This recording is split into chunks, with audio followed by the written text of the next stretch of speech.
नामदेव किरसन स्वतः जोडले गेलेले आहेत। गडचिरोली चिमूरमधनं त्यांचं नाव समोर आलेलं आहे। नामदेवजी नमस्कार, TV9 मराठीमध्ये आपलं स्वागत आणि सगळ्यात आधी शुभेच्छा। तुम्हाला उमेदवारी मिळालेली आहे काँग्रेसकडनं, पहिली प्रतिक्रिया। नमस्कार। माझ्यावर पक्षाने विश्वास ठेवून माझ्यावर ही जबाबदारी सोपवलेली आहे आणि मला उमेदवारी दिलेली आहे।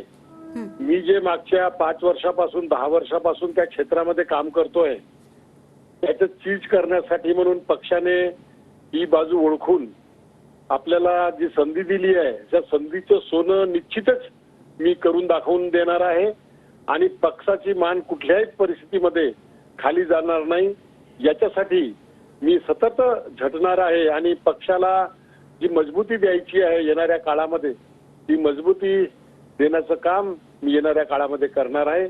एवढे त्या प्रसंगी सांगू इच्छितो। पक्षाचं पुन्हा सगळ्या आमच्या नेत्यांचं, राहुल गांधी, सोनिया गांधी, आमचे खारगेजी आणि चेनिथलला प्रभारी या सगळ्यांचं मी या ठिकाणी आभार व्यक्त करतो आणि विशेष करून या ठिकाणी नानाभाऊ पटोले प्रदेशाध्यक्ष तसेच विरोधी पक्षनेते आमचे विजयभाऊ वडेट्टीवार यांचे सुद्धा आभार मानतो। अगदी। मात्र समोर अशोक नेते असणार आहेत, काय कशा पद्धतीची तयारी तुमची असणार आहे त्यांच्या विरोधातली? भारतीय जनता पार्टीचा कोणी जरी असला तरी माझी तयारी पूर्ण झालेली आहे आणि त्यांच्यापेक्षा जास्त गावांना आणि जास्त लोकांना मी भेटी दिलेल्या आहेत। त्यांच्यापेक्षा दुप्पट लोकांच्या संपर्कामध्ये मी आहे।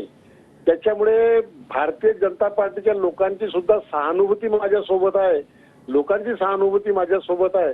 त्याच्यामुळे भारतीय जनता पार्टीने कोणीही उमेदवार दिला तरी आम्हाला काही फरक पडत नाही। अगदी।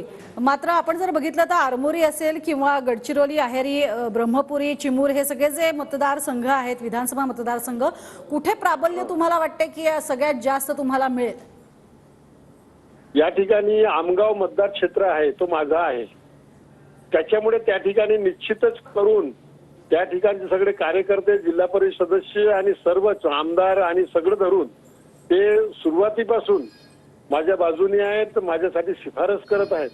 त्याच्यामुळे त्या ठिकाणी मताधिक्य जास्त राहणार आहे। ब्रह्मपुरी असो, चिमूर असो किंवा गडचिरोली जिल्ह्याचा संपूर्ण भाग असो, हे सगळं मी पिंजून काढलेलं आहे। पिंजून काढलेलं असल्यामुळे सगळं जनमत माझ्या बाजूने असल्यामुळे मला या ठिकाणी विजयी होण्यासाठी कोणी अडवू शकत नाही। नक्कीच। धन्यवाद आमच्याशी बोललात त्यासाठी।